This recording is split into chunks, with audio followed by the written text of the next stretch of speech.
Okay, so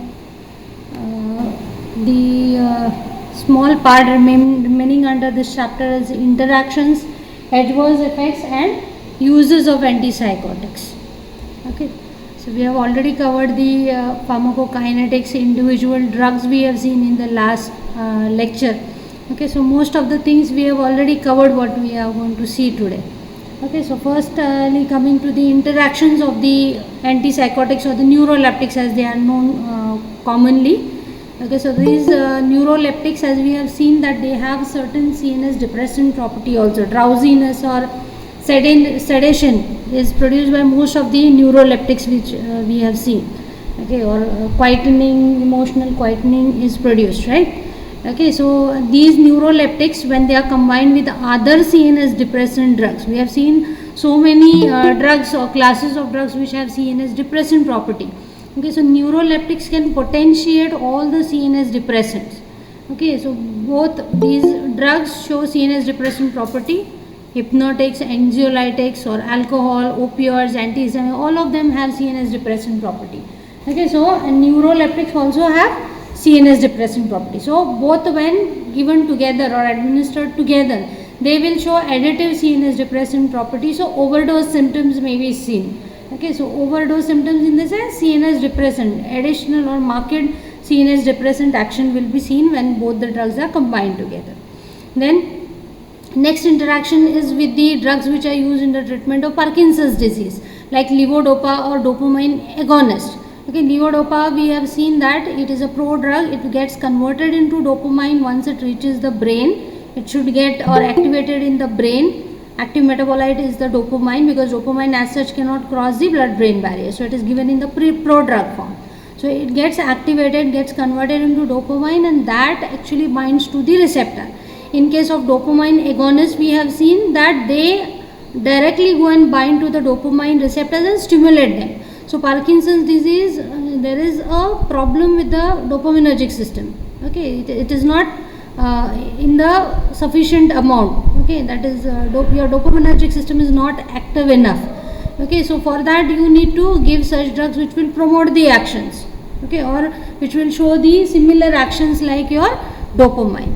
Okay, so they basically act by binding to dopaminergic receptors, stimulate them and produce the similar actions. And in case of neuroleptics, we have seen the main mechanism of action is by D2 receptor blockage. Okay, or certain drugs also block the other subtypes of dopaminergic receptors also.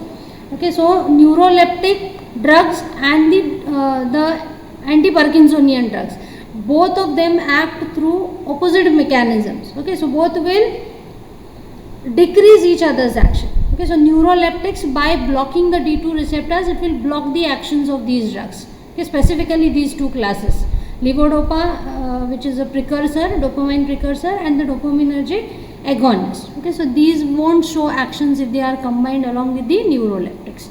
Then next is the drugs like clonidine and methyl dopa. These are actually antihypertensive drugs. So they produce their antihypertensive action through central mechanism. They act by stimulating the central alpha to adrenergic receptors. Now under the actions, we have seen that most of the neuroleptics block these central alpha to adrenergic receptors. So they are opposing the action of these two drugs, clonidine and methyl dopa. Their efficacy or their anti-hypertensive action will be reduced when they are combined with the neuroleptics. The next phenothiazines, as such they are poor enzyme inducers. Even the other neuroleptics also, they are poor enzyme inducers. They cannot induce the enzymes. Okay, so there are least chances of interactions, pharmacokinetic interactions, when they are combined with other drugs. Okay, now these drugs themselves do not induce the enzymes, but what will happen if they are combined with certain other drugs which are enzyme inducers, like say for example barbiturates, anticonvulsant. Most of the anticonvulsant have enzyme inducer property, that is they can enhance the activity of the metabolizing enzymes. Okay, they will increase the synthesis of certain metabolizing enzymes, so they will increase their activity. So if such drugs are combined along with the neuroleptics, they can reduce the blood levels of neuroleptics, because neuroleptics will get metabolized at a faster rate, so they will get inactivated and they won't show effectiveness if they are combined with such drugs which are enzyme inducers. So these are interactions. Then coming to the adverse effects, these are very important even from the exam point of view. Most of the adverse effects we have already covered. It will just be a repetition over here. Collectively all the adverse effects are given and they are classified. As such, neuroleptics, these are quite safer if they are used in single dose or in infrequent doses, if they are not used chronically. So most of the adverse effects which are shown, okay, these are produced mostly with the chronic use of your antipsychotic agents, okay. And basically these adverse effects are classified into two main classes. The first one is the ones which are based on pharmacological actions, okay, which are dose related, and the second one is hypersensitivity reaction. So these are the two basic categories unto which the adverse effects are classified. Now coming to the first one, that is adverse effects which are based on the pharmacological actions or the dose related adverse effects. So these are again subclassified, okay. The first one is those which are produced on the CNS. So what are the CNS side effects which are produced? Okay, lethargy, that is general tiredness, then drowsiness, the sedation which we have seen. Okay, so most of the antipsychotics, they have drowsiness or sedation producing tendency. Mental confusion is also produced. Okay, so and these side effects are more with the low potency agents. Okay, those which are low potent, such drugs show these side effects. And we have also seen that as you continue the treatment, tolerance develops to this sedative effect. Okay, sedative effect, within a few weeks you will develop the tolerance, that is, it will go off, it will no longer produce the sedative action. Then coming to the other side effects which are related to the action of these drugs on the CNS. It may result in increase in the appetite. Okay, that is, the person may tend to eat more. Okay, appetite is increased, and because of this weight gain may be seen. Okay, the person will start gaining the weight. Apart from that, aggravation of the seizures in the epileptics. We have seen that seizure threshold is lowered by certain drugs. So seizures, epileptic seizures will be precipitated. Even there are certain drugs which can precipitate the seizures in non-epileptics. That is, those persons who are not epileptics, those who are not suffering from epilepsy. In such individuals also epileptic seizures may be precipitated in high doses with certain antipsychotics like clozapine and olanzapine. Then second one is the effects which are shown in the CVS, adverse effects produced in the CVS. We have seen postural hypotension is quite common initially with the starting of the therapy, and as you continue the therapy, these will again develop the tolerance. So it will no longer produce the postural hypotension. Initially this side effect will be seen. Palpitation may be produced. Okay, that is, you will feel the heart beating at a very faster rate once you place your palm on your chest. Okay, then inhibition of the ejaculation in the males may also take place. So all these are due to the alpha adrenergic blockage. Okay, and as the side effects are discussed, it is shown that the names of the drugs are also mentioned, which drugs are producing. Okay, so these side effects are more common with low potency phenothiazines. Apart from this, again we have seen many of the antipsychotics produce the QT prolongation. Okay, because of this they can precipitate the cardiac arrhythmias. Okay, so these are most commonly seen with the overdose of thioridazine, pimozid and ziprasidone. Then third adverse effect is anticholinergic. We have seen that so many antipsychotics have anticholinergic property also. Antimuscarinic property also is there with most of the antipsychotics. So anticholinergic side effects will also be precipitated. Like anticholinergic drugs decrease the secretions from most of the glands of the body. Okay, so dryness of mouth, saliva secretion may be reduced. So dryness of mouth, blurring of vision, then constipation, urinary hesitancy, especially this is seen in the elderly males. Okay, and thioridazine is the drug which has highest propensity of producing these adverse effects. Okay, then now these are all the anticholinergic side effects, but certain drugs like clozapine, it also induces hypersalivation. Actually anticholinergic effect should produce decrease in the salivation, that is dryness of mouth should be produced, but this drug is unique in producing the hypersalivation. Okay, though it is having anticholinergic properties, still it will produce the hypersalivation. That must be because of the central action of this particular drug. The next adverse type of adverse effect is the metabolic changes which are taking place. Okay, specifically the low potency phenothiazines like chlorpromazine, thioridazine, and certain atypical antipsychotics like olanzapine, clozapine. These have a very high risk of precipitation of diabetes. We have seen that diabetes may be precipitated, or if already the person is suffering from diabetes, then it can be worsened.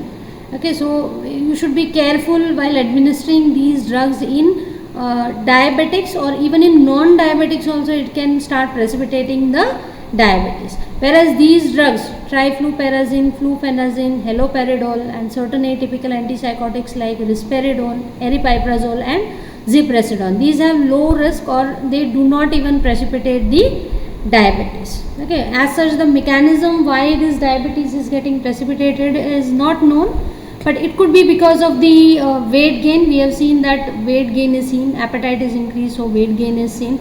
So this could be one of the reason, or insulin resistance might be developed in that person. So insulin levels are normal, but resistance to insulin action is produced. So ultimately it will result in diabetic condition. Apart from that, even there is rise in the triglyceride levels also with certain drugs. So this could be one of the consequence of insulin resistance once again. So these are the metabolic changes.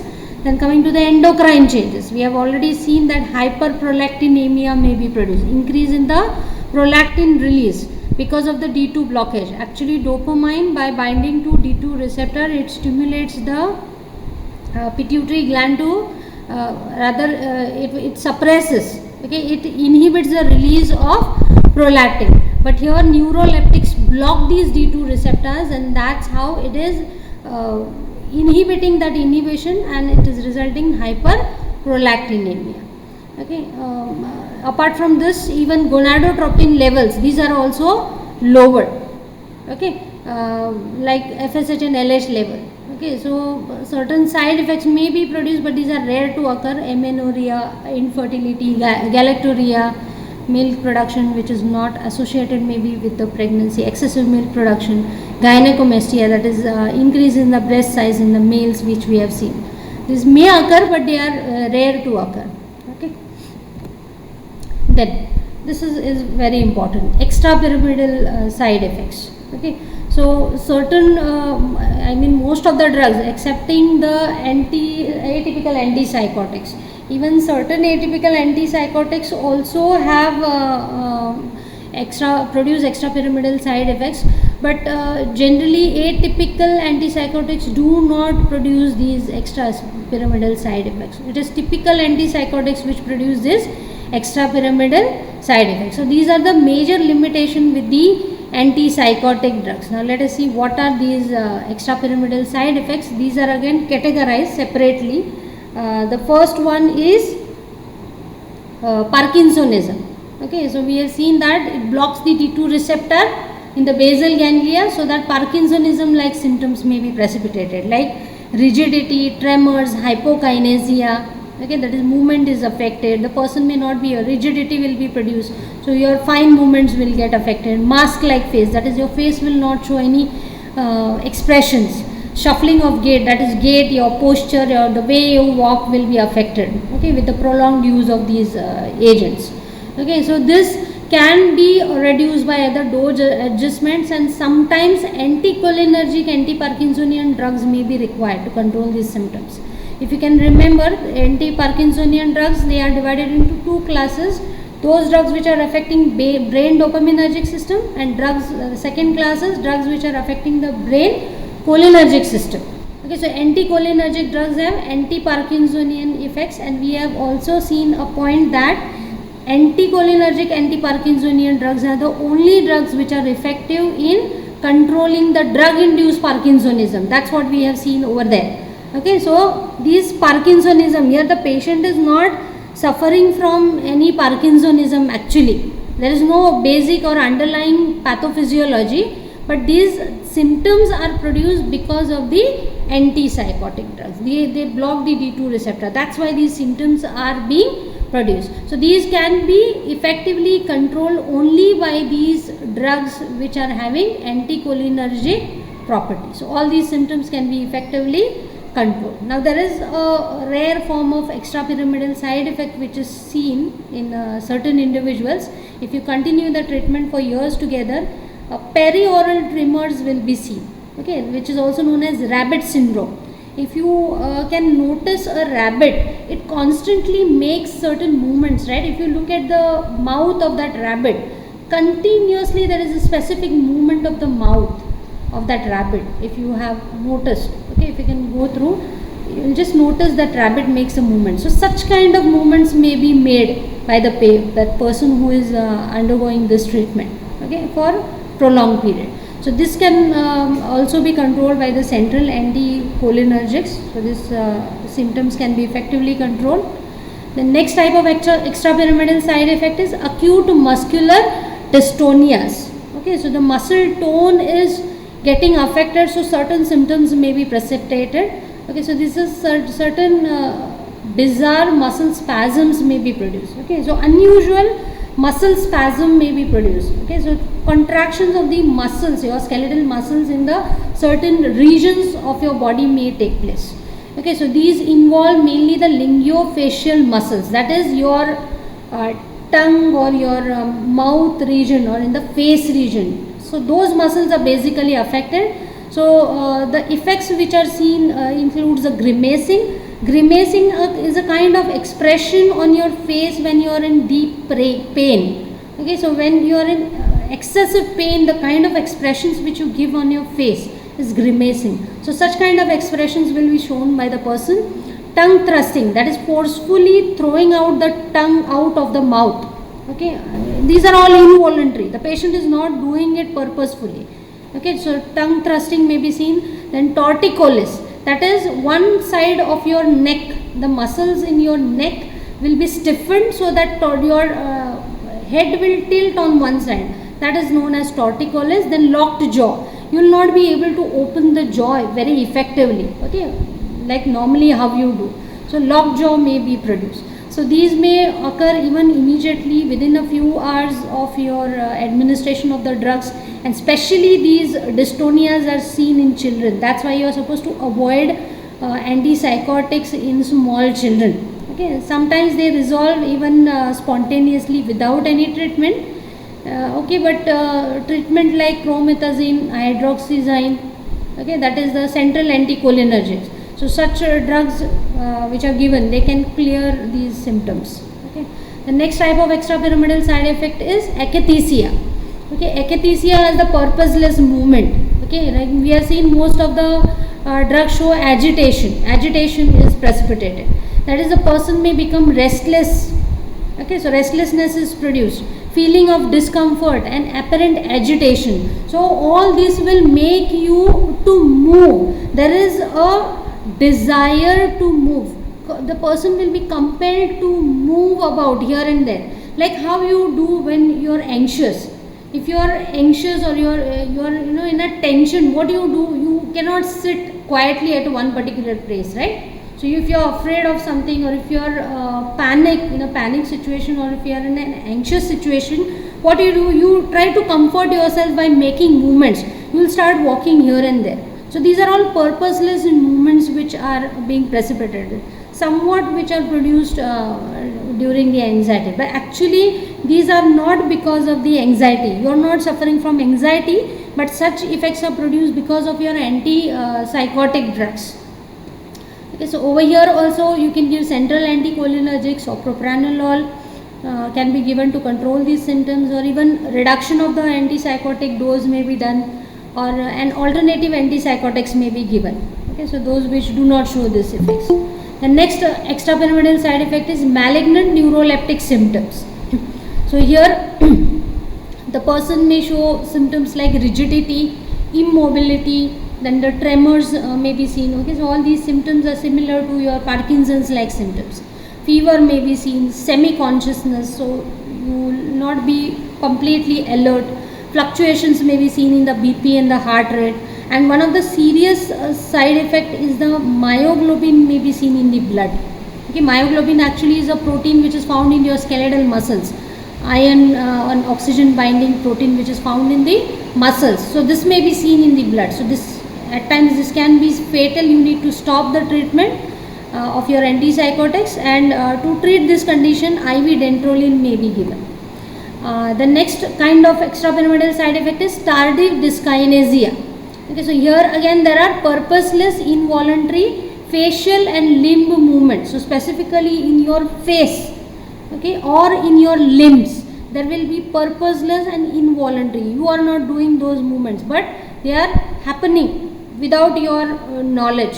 Okay, so such effects, tardive dyskinesia, involves constant chewing. Actually nothing is there in your mouth. Okay, so still you will make chewing movements of your mouth. Pouting. Okay, pout, I need not explain this term. Pouting, you all are very well aware. Those who are interested in selfies might be knowing what this is, what a pout is. Okay, so specific expressions which you give, okay, with your lips. Okay, so that is a pout. So pouting may be seen. Puffing of the cheeks, that is when the similar kind of effect which is shown by the smokers, cigarette smokers. So puffing of the cheeks may be shown. Then lip licking. Okay, that is you will just try to move your tongue over your lips purposefully. Okay, then chorioathetoid movements. So these are purposeless movements of certain parts of the body, specifically the hands or limbs, okay, or your legs. Okay, and all these effects are more common in the elderly women. Then miscellaneous, under the extrapyramidal, not under the extrapyramidal side effects. Okay, extrapyramidal side effects are over. Now the miscellaneous side effect shown includes the weight gain, which we have already seen. Blood sugar and lipid level may tend to rise. Okay, then blue pigmentation of the exposed skin or the cornea, and lenticular opacities, that is your lens may become opaque.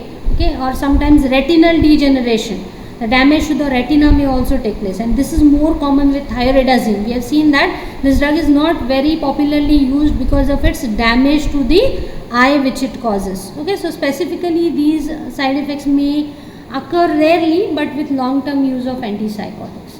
So these are all the dose related side effects. Now coming to the hypersensitivity reactions, these include cholestatic jaundice. Okay, generally withdrawal may be required, you may have to stop the treatment. Okay, then others include skin rashes, urticaria, contact dermatitis, photosensitivity reactions. Then agranulocytosis may occur mostly with the clozapine, decrease in the level of your WBCs.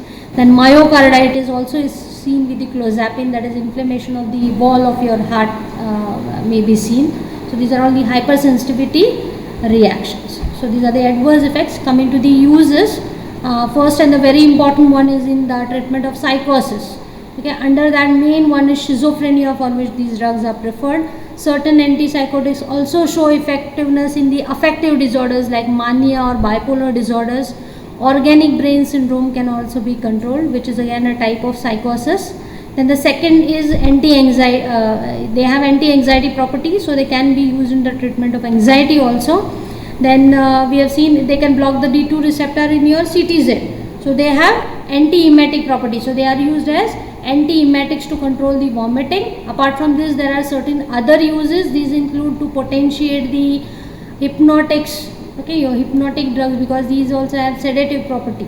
Okay, then analgesics action can be potentiated. Anesthetics also can be potentiated. Sometimes these drugs are used. Then intractable hiccups, that is continuous hiccups. Generally you get hiccups only for a few minutes, and they generally subside if you start drinking water and all. Okay, generally it happens when you try to eat hurriedly, you will suffer from this. It's because of the contraction of your diaphragm. Generally hiccups are produced, but if they are not controlled, if they occur continuously, say for days together, then it is known as intractable hiccups. So it may be due to some problems in your CNS, medulla may be affected, certain neurons supplying to your respiratory muscles may get affected. So these may respond to parenteral chlorpromazine. Then tetanus, which is again an infection, serious infection So this causes spasm of your muscles. Okay, so that movement may get affected. So CPZ is a secondary drug to that. Okay, this centrally acting skeletal muscle drugs are actually used for this condition, but CPZ also can be used as a secondary drug. Apart from that, alcoholic hallucinosis, Huntington's disease and Gilles-de la Tourette syndrome. These can also be symptomatic cure can be given by antipsychotic drugs. So this finishes the uses and also the chapter.